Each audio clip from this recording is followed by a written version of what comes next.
Адам өмірі ең басты құндылық. Мұны қаперде сақтаған мамандар қиындықтан тайсалмай халықтың қамын күйттейді. Үнемі сақтық шараларын айтып, үгіт-насихат жұмыстарын жүргізеді. Вчера в Алматыде было землетрясение 4 балла. Кеше Алматыда 4 балдық жер сілкінісі орын алды. Кез келген уақытта Шымкентте де болуы мүмкін.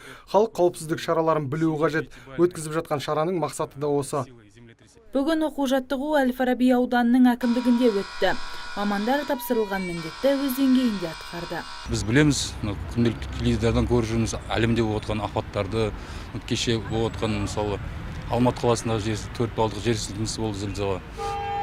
Енді Шымкент қаласы 7 балдық сейсмик қауіпті аймақта орналасқандықтан барлық мекемелер, кәсіпорындар, тұрғындар осы зілзалаға дайын болу керек.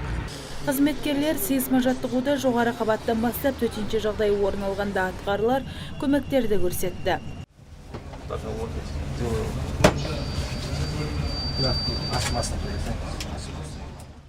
Қызметкерлер оқу-жаттығу жұмыстарынан кейін қала аумағында 90 көпқабатты тұрғын үйлердің апатты жағдайға төзімділігін тексереді. Кейіннен нысандарға байланысты шешім қабылдайды. Яғни тұрғын үйлерді сүреді немесе қайта қалыпқа келтіреді.